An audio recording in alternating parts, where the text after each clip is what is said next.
ಈ ದೇವಸ್ಥಾನದ ಜಾಗವನ್ನು ಒಡಿಬೇಕು ಅಂತ ಪ್ಲಾನ್ ಮಾಡ್ತಾ ಇದ್ದಾರೆ ಅವರು. ರಕ್ಷಣೆ ಕೇಳಿದ್ರೆ ಅದು ಏನು ಆಗಿಲ್ವಲ್ಲ ಅಂತಾರೆ. ಕಾನೂನು ಇದೆಯಾ ಚಿಕ್ಕಬಳ್ಳಾಪುರದಲ್ಲಿ? IPS cadre I am not concern with this, it is a civil matter ಅಂತಾರೆ. ಅಂದರೆ ವಾಟ್ ಈಸ್ ಇಸ್ ಡೆಸಿಗ್ನೇಷನ್ ಅಂತ. ಸಾಮಾನ್ಯ ಜನರಿಗೆ ರಕ್ಷಣೆ ಇಲ್ಲ ಅಂತಂದ್ಮೇಲೆ ಇನ್ನೇನಕ್ಕೆ ಕಾನೂನು ಏನಕ್ಕೆ ಬೇಕು, ವ್ಯವಸ್ಥೆ ಏನಕ್ಕೆ ಬೇಕು? ಮಿಥುನ್ ಸರ್ ಇದ್ದಾಗ ಸ್ಪಂದಿಸಿದ್ರು, ಬಂದಿದ್ರು, ಅವರೇ ಸ್ಪಾಟಿಗೆ ಬಂದಿದ್ರು. ಇದು ಉಲ್ಟಾ ಹೊಡಿತಾ ಇದೆ ಸಿಸ್ಟಮ್. ನೋವುಂಡವರ ಜೊತೆಗೆ ನಿಲ್ಲಬೇಕಾದ ಖಾಕಿ ಹಣದ ಚೀಲಕ್ಕೆ ಮರುಳಾಗಿದೆ. ಸಾರ್ವಜನಿಕರ ಆಸ್ತಿ ಕಾಪಾಡಬೇಕಾದ ಕಂದಾಯ ಅಧಿಕಾರಿಗಳು ಕುರುಡಾಗಿದ್ದಾರೆ. ನ್ಯಾಯಕ್ಕಾಗಿ ಮೊರೆ ಇಟ್ಟಿರೋ ಈ ಅಸಹಾಯಕ ಜೀವಗಳಿಗೆ ಆತ್ಮಸ್ಥೈರ್ಯ ತುಂಬುವ ಜಿಲ್ಲಾಡಳಿತ ಚಿಕ್ಕಬಳ್ಳಾಪುರದಲ್ಲಿ ಮರೆಯಾಗಿದೆ. ಜನರಿಗಾಗಿ ಹೋರಾಡ್ತಿರೋ ಜೀವಗಳಿಗೆ ನೆಲೆ ನೀಡಬೇಕಾದವರು ಕಾಣಿಯಾಗಿದ್ದಾರೆ. ಇಂತಹ ವ್ಯವಸ್ಥೆಯಲ್ಲಿ 100 ವರ್ಷದ ಆಧ್ಯಾತ್ಮಿಕ ಕೇಂದ್ರ ಇವತ್ತು ಮಾಫಿಯಾಗೆ ಬಲಿಯಾಗ್ತಿದೆ. ಬಲ ತುಂಬಬೇಕಾದವರು ಬಲವಂತದಿಂದ ಕಿತ್ತುಕೊಂಡ್ರು. ದೇವರ ಬುಡಕ್ಕೆ ಕೈ ಹಾಕಿ ಭೂಮಿ ಬಗೆದುಕೊಂಡ್ರು.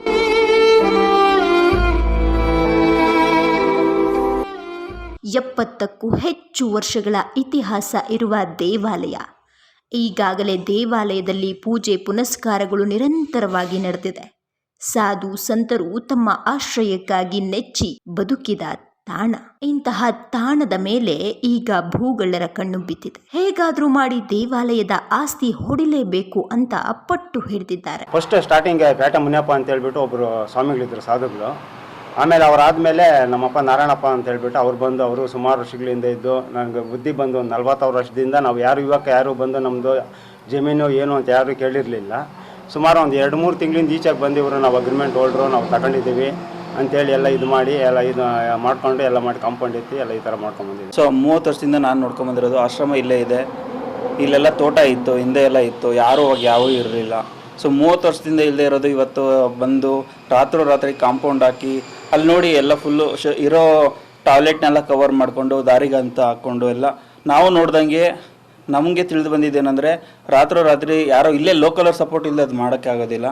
ಎಕರೆ ಭೂಮಿ 2 ಕೋಟಿ ರೂಪಾಯಿಗೂ ಹೆಚ್ಚು ಬೆಲೆ ಬಾಳುತ್ತೆ ಅಂದರೆ ಯಾರು ತಾನೇ ಸುಮ್ಮನಿರ್ತಾರೆ ಹೇಳಿ? ನನಗೂ ಇರಲಿ ಅಂತ ಭೂಗಳ್ಳರು ಇಲ್ಲಿ ಹೆಜ್ಜೆ ಊರಿದ್ದಾರೆ. ವೀರ ಬ್ರಹ್ಮಯ್ಯಗಾರಿ ಮಠದ 2 ಎಕರೆ ಭೂಮಿಯನ್ನ ಕಬಳಿಸಲು ಎಲ್ಲ ಪ್ರಯತ್ನ ನಡೆದಿದೆ. ಅಡ್ಡ ಬಂದವರನ್ನ ಬಲಿ ಹಾಕುವ ದಂಧೆಕೋರರು ಸಿದ್ಧವಾಗಿದ್ದಾರೆ. 4 ಕೋಟಿ ಬೆಲೆ ಬಾಳುವ ಭೂಮಿ ಕೈಗೆ ಸಿಕ್ಕರೆ 1-2 ಕೋಟಿ ಖರ್ಚಾದ್ರೂ ಪರವಾಗಿಲ್ಲ ಅನ್ನೋ ಮಾಫಿಯಾ ಸಖತ್ತಾಗಿ ಕೆಲಸ ಮಾಡ್ತಿದೆ. ವಿಜಯ ಬ್ಯಾಂಕಲ್ಲಿ ಚೀಫ್ ಮ್ಯಾನೇಜರ್ ಆಗಿ ರಿಟೈರ್ ಆಗಿದ್ದೀನಿ. ರಿಟೈರ್ ಆದಾಗ ನನ್ನ ಬಂದು ರಿಟೈರ್ಮೆಂಟ್ ಫಂಡ್ಸಲ್ಲಿ 2007-8 ಈ ಪ್ರಾಪರ್ಟಿನ ಪರ್ಚೇಸ್ ಮಾಡ್ದೆ. ಇದನ್ನು ಜಸ್ಟ್ ಚೆನ್ನಾಗಿರ್ತದೆ ನಮಗೆ ವಾಸ, ಈವನ್ ಮನೆ ಕಟ್ಕೊಳ್ಳೋದಕ್ಕಂತ ಹೇಳಿ ಅವತ್ತಿಂದ ಹಾಗೆ ಬಿಕಾಸ್ ಆಫ್ ಸಮ್ ಡಿಫಿಕಲ್ಟೀಸ್ ಹಾಗೆ ನಡೀತಾ ಇದೆ. ನಮ್ಮ ಇದರಲ್ಲಿ ಸ್ವಾಧೀನದಲ್ಲಿದೆ. ತಗೊಂಡಾಗ ಚಿಕ್ಕ ಮಠ ಪ್ಲೇಸ್ ಇತ್ತು, 3 ಗುಂಟೆ ಅವ್ರಿಗೆ ಬಿಡ್ತೀವಿ ಅಂತೇಳಿ ಪ್ರಾಮಿಸ್ ಮಾಡಿದ್ದು ನಿಜ. ಇವತ್ತೂ ಅದನ್ನು ಹೇಳ್ತಾ ಇದ್ದೀನಿ. ನಿಮ್ಮ ಮಠದಿಂದ 5 ಜನ ಬಂದಿದ್ದಾರೆ. ಅದರಲ್ಲಿ ಅಶೋಕ್ ಅಂತಿದ್ದಾರೆ, ಮಾರೇಗೌಡ ಅಂತಿದ್ದಾರೆ, ರಮೇಶ್ ಅಂತಿದ್ದಾರೆ, ಅವತ್ತು ಜೆಟ್ಟಿ ಅಂತಿದ್ದಾರೆ. ಅವರೆಲ್ಲರೂ ಕೂತ್ಕೊಂಡು ಅವ್ರ ಬ್ಲೆಸ್ಸಿಂಗ್ಸ್ ತೊಗೊಂಡೇ ನಾನು ಮಾಡಿರೋದು. ನೀವು ಬೇಕಂದ್ರೆ ಅರುಳ್ ಸ್ವಾಮೀಜಿ ಅವ್ರನ್ನ ಕೇಳಿ. ದೇಗುಲದ ಭೂಮಿ ಭೂಗಳ್ಳರ ಹಿಡಿತಕ್ಕೆ ಹೋಗಬಾರದು ಅಂತ ಮಹಿಳೆಯೊಬ್ಬರು ಟೊಂಕ ಕಟ್ಟಿ ನಿಂತಿದ್ದಾರೆ. SP, DYSP, ಸರ್ಕಲ್ ಇನ್ಸ್ಪೆಕ್ಟರ್ ಅಂತ ಬಲಾಢ್ಯರ ವಿರುದ್ಧ ತಿರುಗಿ ಬಿದ್ದಿದ್ದಾರೆ. ಆದರೆ ಕುರುಡು ಕಾಂಚನ ಕುಣಿಯುತ್ತಲಿತ್ತು, ಎದುರಿಗೆ ಬಂದವರನ್ನು ತುಳಿತಲಿತ್ತು ಎನ್ನುವಂತೆ ಎಲ್ಲ ಅಧಿಕಾರಿಗಳು ಬೆನ್ನು ಬಗ್ಗಿಸಿ ನಿಂತಿದ್ದಾರೆ. ಹೋರಾಟದ ಮಹಿಳೆಗೆ ಕಚೇರಿ ಸುತ್ತುವುದಷ್ಟೇ ಬಾಕಿ ಉಳಿದಿದೆ. ಅವರ ಹತಾಶೆಯ ನುಡಿಗಳನ್ನ ಅವರಿಂದಲೇ ಕೇಳೋಣ ಬನ್ನಿ.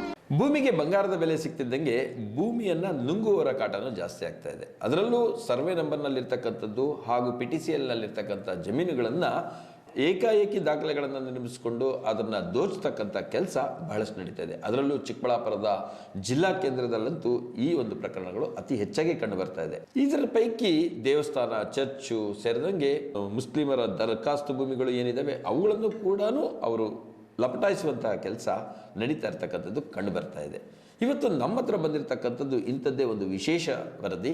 ಇದರಲ್ಲಿ ದೇವಾಲಯದ ಅಂದರೆ ವೀರಬ್ರಹ್ಮಯ್ಯಗಾರ ಮಠ ಅಂತಕ್ಕಂಥದ್ದು ಏನಿತ್ತು ಅದು 2 ಎಕರೆ ಪ್ರದೇಶದಲ್ಲಿ ಇತ್ತು. ಆ ಇರ್ತಕ್ಕಂಥ ಜಮೀನನ್ನು ಉದ್ದೇಶಪೂರ್ವಕವಾಗಿ ಇನ್ನೂ ಯಾವುದೇ ರೀತಿಯಾದಂಥ ಪೋಡಿಯಾಗಿಲ್ಲ, ದರ್ಖಾಸ್ತಾಗಿಲ್ಲ, ಆದರೂ ಕೂಡ ಅದನ್ನು ದಾಖಲೆಗಳು ಮಾಡ್ಕೊಳ್ಳೋದಕ್ಕೆ ಭೂ ಮಾಫಿಯಾದವರು ಮುಂದಾಗಿದ್ದಾರೆ ಅಂತಕ್ಕಂಥ ಆರೋಪನ ಎತ್ಕೊಂಡು ನಮ್ಮ ಹತ್ರ ಬಂದಿದ್ದಾರೆ. ಇದೆಲ್ಲ ಏನು ವಿಚಾರ, ಏನೆಲ್ಲ ನಡೀತಿದೆ, ಇದ್ರ ಬಗ್ಗೆ ಅವ್ರ ಜೊತೆನೇ ಚರ್ಚೆ ಮಾಡೋಣ. ಮೇಡಮ್ ನಮಸ್ತೆ. ಏನು ಮೇಡಮ್ ನಿಮ್ಮ ಪ್ರಾಬ್ಲಮ್ ಏನು ಆ್ಯಕ್ಚುಲಿ? ಸರ್, ನನ್ನ ಹೆಸರು ಜ್ಯೋತಿ ಅಂತ, ಚಿಕ್ಕಬಳ್ಳಾಪುರದ ವಾಸಿ. ಓಕೆ. ಈ ಚಿಕ್ಕಬಳ್ಳಾಪುರ ತಾಲೂಕಲ್ಲಿ ನಂದಿ ಹೋಬಳಿ ಅಂತ ಇದೆ. ನಂದಿ ಗಿರಿಧಾಮ ತಪ್ಪಲಲ್ಲಿರೋ ಬರೋ ಹಳ್ಳಿಗಳು. ಅಲ್ಲಿ ಅಂಗಟ್ಟ ಅನ್ನೋ ಗ್ರಾಮದ ಮುಖ್ಯ ರಸ್ತೆ BB ರೋಡ್, ಅದನ್ನ ನಂದಿ ದೊಡ್ಡಬಳ್ಳಾಪುರ ರೋಡ್ಗೆ ವೀರಬ್ರಹ್ಮಯ್ಯ ಸ್ವಾಮಿ ಮಠ ಅಂತ ಇದೆ. ಓಕೆ. ಈ ಜಾಗ ಮೊದಲಿಗೆ ಸಾಧು ಸಂತರು ಅಲ್ಲೇ ಇದ್ದು, ನಂದಿ ಬರೋಂಥ ಸಾಧು ಸಂತರು ಅಲ್ಲಿ ತಂಗಿ ಉಳ್ಕೊಂಡು ಅನ್ನದಾಸ ಮಾಡ್ಕೊಂಡು ಹೋಗ್ತಿದ್ದು. ತುಂಬಾ ವರ್ಷ, 75 ವರ್ಷ ನಡೆದು ಬರ್ತಾ ಇರೋ ಮಠ. ಓಕೆ, ಸುಮಾರು ವರ್ಷಗಳಿಂದ ಇರ್ತಕ್ಕಂಥದ್ದು. 150 ವರ್ಷಕ್ಕೂ ಹಳೇದು ಅಶ್ವತ್ಥ ಕಟ್ಟೆ ಎಲ್ಲ ಇದೆ ಅಲ್ಲಿ. ಶಿವನ ದೇವಸ್ಥಾನ, ಲಕ್ಷ್ಮೀ ದೇವಸ್ಥಾನ ಇದೆ. ತಿರ್ಗಾ ನಂದಿ ಬೆಟ್ಟದಲ್ಲಿ ಮಹಾರಾಜರ ಕಾಲದ್ದು ಅಂದ್ರೆ ಇತ್ತೀಚೆಗೆ ಪ್ರತಿಷ್ಠಾಪನೆ ಮಾಡಿರೋ ವಿಗ್ರಹಗಳು ಯಾವುದು ಅಲ್ಲ, ಸನಾತನ ಕಾಲದಿಂದ ಕಾಲದಿಂದನೂ ಇದೆ.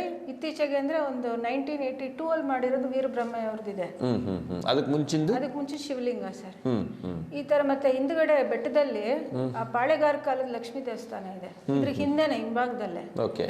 ಈ ಸದರಿ ಜಾಗ ಮೊದಲಿಗೆ ಫಾರೆಸ್ಟ್ ಡಿಪಾರ್ಟ್ಮೆಂಟ್ ಕಂಟ್ರೋಲ್ ಇತ್ತು, ನಂತರ ರೆವಿನ್ಯೂಗೆ ವರ್ಗಾವಣೆ ಮಾಡಿದ್ರು. ಆದ್ರೆ ಇನ್ನೂ ಅದು ಕಾಯಂ ಆಗಿಲ್ಲ, ಪೋಡಿ ಆಗಿಲ್ಲ. ಓಕೆ. ಸುಮಾರು 52 ಎಕರೆ ಇದು. ಸರ್ಕಾರದ್ದು ಒಂದು ಕೆಲವೊಂದು ಕಾರ್ಯಕ್ರಮಗಳಿಗೆ, ಕೆಲವೊಂದು ಇದು ಹಾಸ್ಟೆಲ್ಗೆ ಎಲ್ಲ ಕೊಟ್ಟಿದ್ದಾರೆ ಅದರಲ್ಲಿ, ಇದೇ ಜಾಗದಲ್ಲಿ. ಆದ್ರೆ ಕೆಲವರು ಸಾಗುವಳಿಗಳು ಕನ್ಫರ್ಮ್ ಆಗದೆ ಇರೋರು ಏನ್ ಮಾಡ್ತಾ ಇದ್ದಾರೆ, ಈ ಸದರಿ ಜಾಗ ಖಾಲಿ ಇರೋದು ನೋಡ್ಕೊಂಡು ಒಂದು 8.5-10 ಎಕರೆ ತನಕ ಇದೆ ಖಾಲಿ, ಇನ್ನ ಬೆಟ್ಟದ ತನಕ. ಅದಕ್ಕೆ ಪೇಪರ್ಸ್ ಕ್ರಿಯೇಟ್ ಮಾಡ್ಕೊಂಡಿದ್ದಾರೆ ಹೊಸದಾಗಿ. ಇಷ್ಟು ವರ್ಷ ನಾವು ನಮ್ಮ ಪ್ರತ್ಯಕ್ಷವಾಗಿ ಒಬ್ಬರು ನೋಡಿಲ್ಲ. ಹೋದ ವರ್ಷ ನವೆಂಬರ್ ಇಂದ ಈಚೆಗೆ ಉಟ್ಕೊಂಡಿದೆ ಇದು. ಹಳೆ ಅಗ್ರಿಮೆಂಟ್ಗಳನ್ನ ತಗೊಂಡು ಚೆಕ್ ಬಂದಿಗಳನ್ನೆಲ್ಲ ಬದಲಾಯಿಸ್ಕೊಂಡು ಇದ್ರ ಚೆಕ್ ಬಂದಿ ಹಾಕೊಂಡು ನಮ್ದು 2 ಎಕರೆ ಇದೆ ಅಂತೇಳಿ ಒಬ್ರು ಆಂಧ್ರ ಬೇಸ್ಡ್ ರಿಯಲ್ ಎಸ್ಟೇಟ್ ಉದ್ಯಮಿ ಮತ್ತೆ ಕ್ರಷರ್ಗಳಿದೆ ಅವರು. ಅವ್ರ ಹೆಸರು ಭಾನುಪ್ರಕಾಶ್ ಅಂತ. ಅವ್ರ ವೈಫ್ ಆದ ಸುನೀತಾ ಭಾನುಪ್ರಕಾಶ್ ಅನ್ನೋರ ಹೆಸರಲ್ಲಿ ಅದನ್ನ ಅಗ್ರಿಮೆಂಟ್ ಮಾಡಿ, ಮೊದ್ಲಿಗೆ ಗುರುಮೂರ್ತಿ ಅನ್ನೋರ್ದದು 1 ಎಕರೆ ಜಾಗ. ಅವ್ರಿಗೂ ಅವ್ರ ಜಾಗ ಗೊತ್ತಿಲ್ಲ, ಬರೀ ಸೇಲ್ ಡೀಡ್ ಮಾಡ್ಕೊಂಡು ಸುಮ್ನಿದ್ದವ್ರು ಅವರು. ಇನ್ನೊಬ್ರು ನರಸಿಂಹಪ್ಪ ಅಂತೇಳಿ, ಇವರೆಲ್ಲ ಆಂಧ್ರದವ್ರೆ. ಯಾವಾಗ 2007 ಶುರು ಆಗಿದೆ ಇದು ಪೇಪರ್ಸ್ ಮಾಡೋದು, ಬಟ್ ಪೊಸಿಷನ್ ಅಲ್ಲಿ ಯಾರು ಇಲ್ಲ ಪ್ರತ್ಯಕ್ಷವಾಗಿ. ಈಗ ಇವರು ಧೈರ್ಯ ಮಾಡಿ ಇಳಿದಿದ್ದಾರೆ ಆಂಧ್ರದವರು. ಇವರೆಲ್ಲರಿಂದ ಒಬ್ಬ ಆತನ ತಗೊಂಡ್ಬಿಟ್ಟು ಅವ್ರ ಹೆಂಡತಿ ಹೆಸರಿಗೆ ಅಗ್ರಿಮೆಂಟ್ ಮಾಡಿ ವಿಪರೀತ ಪವರ್ ಉಪಯೋಗ. ಈಗ ಅದಕ್ಕೊಂದು ಪ್ರೋಟೋಕಾಲ್ ಇರುತ್ತಲ್ಲ, ಈಗ ಏನಂತಂದ್ರೆ ದರ್ಖಾಸ್ತು ಭೂಮಿನಲ್ಲಿ ಸ್ಯಾಂಕ್ಷನ್ ಆಗಿರ್ತಕ್ಕಂಥದ್ದು 20 ವರ್ಷಗಳವರೆಗೂ ಪರಬಾರೆ ಮಾಡಬಾರ್ದು, 15 ವರ್ಷಗಳ ಪರಬಾರೆ ಮಾಡಬಾರ್ದು. ಆದ್ರೆ ಅಂತ ಭೂಮಿನ ಹೆಂಗ್ ಮಾಡಕ್ಕಾಗುತ್ತೆ? ಇವಾಗ 42 ಅಲ್ಲಿ ಆಗಿರೋ ಗ್ರಾಂಟ್, ಅದನ್ನ ಏಕೆ ಗ್ರಾಂಟ್ ಅಂತಾರೆ. ಅವಾಗ ಅವರಿಗೆಲ್ಲ ಬರೀ ಉಳಿಮೆ ಮಾಡ್ಕೊಂಡಿರ್ರಿ ಅಂತ, ಮತ್ತೆ ಪರಬಾರ್ ಮಾಡಬಾರ್ದು ಅಂತ ಷರತ್ ಮೇಲೆ ಕೊಟ್ಟಿರೋದು. ಅವಾಗ ಸುಮ್ಮನಿದ್ದು ಇವಾಗ ರೀಗ್ರಾಂಟ್ ಈಗ ಹಾಕೊಂಡಿದ್ದಾರೆ ಕೆಲವರು. ಅದ್ರಲ್ಲಿ ಕೆಲವ್ರನ್ನ ಲಾಕ್ ಮಾಡ್ಕೊಂಡು ಇವರು ಪೇಪರ್ಸ್ನ ಇವ್ರ ಕಡೆ ತಿರ್ಗಿಸ್ಕೊಂತಾ ಇದ್ದಾರೆ. ಅಂದ್ರೆ ಏನು ಪರ್ಚೇಸ್ ಮಾಡ್ತಾ ಇದಾರ ಅಥವಾ ಜಿಪಿಎ ಮಾಡ್ತಾ ಇದಾರ ಅಥವಾ ಅಗ್ರಿಮೆಂಟ್ ಹಾಕೊಂತಾ ಇದಾರ? ಪರ್ಚೇಸ್ಗೆ ಅಗ್ರಿಮೆಂಟ್ ಅದನ್ನ ತೋರಿಸ್ಕೊಳ್ಳಲ್ಲ ಎಲ್ಲೂನು. ಬಟ್ ಇವರು ಭಾನುಪ್ರಕಾಶ್ ಅವ್ರ ಹೆಂಡತಿ ಹೆಸರಿಗೆ ಅಗ್ರಿಮೆಂಟ್ ರಿಜಿಸ್ಟರ್ ಆಗಿದೆ, P ನಂಬರ್ದು. ಎಷ್ಟು ಎಕರೆ ಆಗಿದೆ ಈಗ ಅವ್ರದ್ದು? ಸರ್, ಅವ್ರು 2 ಎಕರೆ ತೋರಿಸ್ತಾ ಇದ್ದಾರೆ, ಬಟ್ ಆ ಚೆಕ್ ಬಂದು ಯಾವ್ದು ಇದಕ್ಕೆ ಮ್ಯಾಚ್ ಆಗ್ತಾ ಇಲ್ಲ. ಇದೇ ನಮ್ದು ಒಂದು ಸಾಧ್ಯ. ಮತ್ತೆ ಹಿಂದಿನ ರಿಸೈಟಲ್ಸ್ ಬೇರೆಯವ್ರದ್ದು ಇರ್ತಲ್ಲ, ಹಿಂದಿನವ್ರದ್ದು, ಅವ್ರದ್ರಲ್ಲಿ ನಮ್ಮ ದೇವಸ್ಥಾನ ಇದೆ. ಅಂದ್ರೆ ಇವಾಗ ಈ ದೇವಸ್ಥಾನದ ಜಾಗವನ್ನು ಹೊಡಿಬೇಕು ಅಂತ ಪ್ಲಾನ್ ಮಾಡ್ತಾ ಇದಾರೆ. ದೇವಸ್ಥಾನ ಜಾಗ ಜೊತೆಗೆ ಹಿಂದ್ಗಡೆ ಇರೋ 8 ಎಕರೆಗೂ ಬೌಂಡ್ರಿ ಆಗ್ತಾ ಇದಾರೆ ಅವರು. ಇವಾಗ ಇದು ನವೆಂಬರ್ ಅಲ್ಲಿ ಶುರು ಆಯ್ತು ಇದೆಲ್ಲ. ನಾವು ರೆವಿನ್ಯೂ ಡಿಪಾರ್ಟ್ಮೆಂಟ್ಗೆ ಫಸ್ಟ್ ತಿಳಿಸಿದ್ವು. ಅವರು ಬಂದು ನೋಡ್ಕೊಳ್ಳೋದು ಹೋಗೋದು ನೆಗ್ಲೆಕ್ಟ್ ಮಾಡಕ್ ಶುರು ಮಾಡಿದ್ರು. ನಂತರ ನಾವು ನಮ್ಮ ಪೇಪರ್ಸ್ ಎಲ್ಲ ಕಲೆಕ್ಟ್ ಮಾಡಿ SP ಹತ್ರ ಹೋದ್ವಿ. ದಿನ ರೋಡಿಗಳು ಬರ್ತಾರೆ, ಸಾಯಂಕಾಲ 6 ಗಂಟೆ ಆದ್ರೆ ಮಂದಿ ಕೂತ್ ಕುಡಿತಾರೆ ಅಲ್ಲಿ ಮಠದಿಂದ. ನಮ್ಗೆ ಒಂಥರ ಅಲ್ಲಿರೋ ಸಾಧು ಸಂತರಿಗೆ ಆತಂಕ ತರೋದು, ಕೂಗಾಡೋದೆಲ್ಲ. ಲೈವ್ ವಿಡಿಯೋ ಮಾಡಿ SP ಕಳಿಸ್ದು. ಹೋಗಿ ಇದು ಕೊಟ್ರೆ ಅವರು ಇದೆಲ್ಲ ನಮ್ದೆಲ್ಲ ಕನ್ಸರ್ನು, ತಹಸೀಲ್ದಾರ್ ನೋಡ್ಬೇಕು, ಕನ್ಸರ್ನ್ ಆಫೀಸರ್ ಹತ್ರ ಹೋಗಿ. ಇಲ್ಲಿಗಲ್ ಆಕ್ಟಿವಿಟೀಸ್ ಮಾಡ್ತಾ ಇರೋದನ್ನ ನೀವು ವಿಡಿಯೋ ಮಾಡಿಕೊಟ್ರೆ ನಮ್ದಲ್ಲ ಅಂದ್ರೆ SP ಇದು ನಾವು ಇಂಟರ್ಫಿಯರ್ ಆಗಕ್ಕಾಗಲ್ಲ, ನಾನು ನಂದಿ RIಗೆ ಬರ್ತೀನಿ, ನಂದಿ SIಗೆ ಕಳಿಸ್ತೀನಿ, ಅವ್ರು ನೋಡ್ತಾರೆ ಅಂತ ಹೇಳಿ refer to Nandi SI and refer to tahsildar through him ಅಂತ ಕಳಿಸಿದ್ರು. ಇಲ್ಲಿ ಉಲ್ಟಾ ಹೊಡಿತದು. ನಂದಿ SI ಏನ್ ಮಾಡಿದೆ, ಎಲ್ಲಾರನ್ನೂ ಅಲರ್ಟ್ ಮಾಡಿ ಆ ಲೆಟರ್ ಬಂದ ದಿವಸದಿಂದ ಏಕ್ದಮ್ ಫೋರ್ಸ್ಫುಲ್ ಆಗಿ ಎಷ್ಟು ಕೋಟಿ ಚಲ್ತಾ ಇದಾರ. ವಿತಿನ್ ಅ ಮಂತ್ ಒಂದು 3-4 ಎಕರೆ ಕಾಂಪೌಂಡ್ ಆಗಿದೆ. ಇವಾಗ SI ನಿಂತ್ಕೊಂಡು ಮ್ಯಾನೇಜ್ ಮಾಡ್ತಾ ಇದ್ದಾನೆ. ಯಾರ ಹೆಸರು? SI ಅವ್ರ ಹೆಸರು ಹರೀಶ್ ಅಂತ. ನಾವು ಕಂಪ್ಲೇಂಟ್ ಕೊಟ್ಟರೆ ಸಿವಿಲ್ ಇನ್ ನೇಚರು, ಅವರು ಫೋನ್ ಮಾಡೋದಕ್ಕೆ ಬಂದೇ ಸರ್ ಅಂತ ಬರೋದು. ತಿರ್ಗಾ ಇದು SP ಗೆ ಎಷ್ಟು ಕೊಟ್ರು ಇದು ಏನು ಮರ್ಡರ್ ಆಯ್ತಾ, ಅಲ್ಲಿ ಗಲಾಟೆ ಆಯ್ತಾ, ಎಲ್ಲದಕ್ಕೂ ಬರ್ತೀರಾ ಅಂತಾರೆ. ರಕ್ಷಣೆ ಕೇಳಿದ್ರೆ ಅದು ಏನೂ ಆಗಿಲ್ವಲ್ಲ ಅಂತಾರೆ. ಇದು ಉಲ್ಟಾ ಹೊಡಿತಾ ಇದೆ ಸಿಸ್ಟಮು. ಇದಿಷ್ಟು ಆಗ್ತಾ ಇದ್ರು RIಗೆ VAಗೆ ಎಲ್ಲರಿಗೂ ಗೊತ್ತು. ಅವರಿಬ್ರು ತಹಸೀಲ್ದಾರ್ಗೆ ರಿಪೋರ್ಟ್ ಕೊಡ್ತಾ ಇಲ್ಲ. ನಿಮ್ದೇನಿದೆ ತಗೊಂಬನ್ನಿ. ಅವಾಗ ಅರ್ಥ ಆಯ್ತು ನಮಗೆ ಇದೆಲ್ಲ ಫುಲ್ಲು ಸಿಸ್ಟಮ್ ಇದಾಗಿ ಇಲ್ಲೆಲ್ಲೂ ಸಿಗಲ್ಲ. ನ್ಯಾಯಾಲಯಕ್ಕೆ ಹೋದ್ವಿ. ಅಲ್ಲೋಗಿ ಕಷ್ಟ ಬಿದ್ದು ಸ್ಟೇ ತಂದ್ವಿ. ನ್ಯಾಯಾಲಯಕ್ಕೆ ಮೂವ್ ಆಗಿದೆ ಅನ್ನೋ ಟೈಮ್ ಸರಿಯಾಗಿ ಒಂದು ದಿನ ಸಾಯಂಕಾಲ 5 ಗಂಟೆಗೆ ಬರ್ತಾರೆ ಲಾರಿ ತುಂಬ ಕೆಲಸದವರು, 30-40 ಜನ. ನಾವು ಸೇಫ್ಟಿಗೆ ಅಂತ CC ಕ್ಯಾಮ್ರಾ ಹಾಕ್ಸಿದೀವಿ. ಎಲ್ಲ ಮೇಲಕ್ಕೆ ಎತ್ತಾರೆ ಅದನ್ನ. ಅವರೇ ಮ್ಯಾನ್ಯಲಿ ಕೈ ಮೇಲಕ್ಕೆ ಎತ್ತಿ ಅದನ್ನ ನಮಗೆ ಫೋಕಸ್ ಆಗದಿರೋ ಮಾಡಿ ಕೆಲಸ ಮುಗಿಸಿ ಕಂಪ್ಲೀಟ್ ಕಾಂಪೌಂಡ್ ಹಾಕ್ಬಿಟ್ಟಿದ್ದಾರೆ. ಸ್ಟೇ ಆರ್ಡರ್ ಬಂದಿರೋದನ್ನ ಬರ್ದಿದ್ರೆ ಅಳಿಸ್ಬಿಟ್ಟು ಮತ್ತೆ ಕಂಟಿನ್ಯೂ ಮಾಡಿ ಫುಲ್ ಕಾಯಂ ಮಾಡ್ಕೊಳಕ್ ನೋಡ್ತಿದ್ದಾರೆ ಅದನ್ನ. ಅಲ್ಲಿ ಕಾನೂನು ಇದೆಯಾ ಚಿಕ್ಕಬಳ್ಳಾಪುರದಲ್ಲಿ? ಇಲ್ಲ ಸರ್, ನನ್ನ ಪ್ರಕಾರ ಸುಮ್ಮನೆ ಮೀಡಿಯಾದಲ್ಲಿ ಹೇಳ್ಕೊಳ್ತಾರೆ ಅಷ್ಟೇ ಅಲ್ಲ. ನೀವೇ ನೋಡ್ರಿ, ಲಾಸ್ಟ್ 1.5 year ನಾನು ಸರ್ಕಾರ ಅಂತ ಬ್ಲೇಮ್ ಮಾಡಲ್ಲ. ಅಧಿಕಾರಿಗಳು ಅವ್ರ ಡ್ಯೂಟಿ ಅವ್ರು ಕರೆಕ್ಟಾಗಿ ಮಾಡಿದ್ರೆ ಎಲ್ಲ ಚೆನ್ನಾಗೇ ಇರುತ್ತೆ. ಸರ್ಕಾರ ಯಾವ್ದಾನ ಆಗಲಿ, ಹೌದು, ಅವ್ರಿಗವರು ನೈತಿಕತೆಯಿಂದ ರೆಸ್ಪಾನ್ಸಿಬಿಲಿಟಿ ತಗೊಂಡು ಅಕೌಂಟಬಿಲಿಟಿ ಇರಬೇಕು. ಹೌದು. ಯಾವುದೋ ಸರ್ಕಾರ ನಾನು ಹೆಂಗ್ ಬೇಕಿರೋ ಇರ್ಬೋದು ಅನ್ನೋದಲ್ಲ. ಇವರು IPS cadre I am not concern with this, it is a civil matter ಅಂತಾರೆ. ಅಂದ್ರೆ ವಾಟ್ ಇಸ್ ಇಸ್ ಡೆಸಿಗ್ನೇಷನ್ ಅಂತ ನಂದಿದು. ಡೆಸಿಗ್ನೇಷನ್ಗೆ ಆಕ್ಚುಲಿ ರೆವಿನ್ಯೂ ಡಿಸ್ಪ್ಯೂಟ್ಸ್ ಅಲ್ಲಿ ಪೊಲೀಸ್ ಡಿಪಾರ್ಟ್ಮೆಂಟ್ ಇನ್ವಾಲ್ವ್ ಆಗೋದಕ್ಕೆ ಅವಕಾಶ ಇಲ್ಲ. There is an option. Revenue act, KLR act ಪ್ರಕಾರ you can refer to tahsil. You got all the powers. SI can do that. ಅಲ್ಲ, ಇವರು ರೆವಿನ್ಯೂ ಕಾಂಟ್ರವರ್ಸಿ ಇದೆ ಅಂತ ತಹಸೀಲ್ದಾರ್ಗೆ ಕೊಡಬಹುದು. ಹೌದು. 15th January ಕೊಟ್ವಿ, 17th February ಹೋಗಿ ನೋಡ್ತೀವಿ, ಇನ್ನೂ ಕಳಿಸಿಲ್ಲ. ಓಕೆ, ಕಳಿಸಿಲ್ಲ. ಇಂಟೆನ್ಷನ್ಲಿ ಪೆಂಡಿಂಗ್ ಇಟ್ಕೊಂಡಿದ್ದಾರೆ ಹರೀಶ್. ಅಲ್ಲೋಗಿ ಕೇಳಿ ಸಂಧಾನಕ್ಕೆ ಅಂತ ಊರವ್ರನ್ನ ಕರ್ಸ್ಕೊಂಡಿದ್ರು. ಏನ್ ಸಂಧಾನ ಮಾಡ್ತೀರಿ ಸರ್? ಅವ್ರ ಹತ್ರ ಡಾಕ್ಯುಮೆಂಟ್ಸ್ ಇದೆ, ನೀವ್ ಯಾಕೆ ಸರ್ ತಾವ್ ನೋಡ್ತೀರಾ? ನೋಡೋರು ಕಳ್ಸಿ ಅಂದ್ರೆ ಹೋಗ್ರಿ, ಹೋಗೋರ ಹತ್ರಕ್ಕೆ ಅದೆಲ್ಲ ಹೋಗ್ತಿರೋ ನೋಡ್ತೀನಿ. When SI starts threatening us, where should we go? ಮಾತಾದ್ರೆ ನಿಮ್ ಜೂರಿಡಿಕ್ಷನ್ SI ಕೇಳಿರಿ ಅಂತಾರೆ. There planned blame game. ಅವ್ರು ಕೇಳಿ, ಇವ್ರನ್ನ ಕೇಳಿ ಯಾರು ರೆಸ್ಪಾನ್ಸಿಬಿಲಿಟಿ ತಗೊಂಡು ಇದನ್ನ ಪರಿಷ್ಕಾರ ಮಾಡೋಣ. ನಾಳೆ ಏನಾದ್ರು ತೊಂದರೆ ಆದ್ರೆ it's a government land matter. ದೊಡ್ಡದಾದ್ರೆ ಪ್ರಾಣ ಹಾನಿ. ಇವಾಗ ಈ 2 ಎಕರೆ ಉಳಿಸಿದ್ರು ಸರ್ಕಾರಕ್ಕೆ ತಾನೇ ಉಳಿಯೋದು.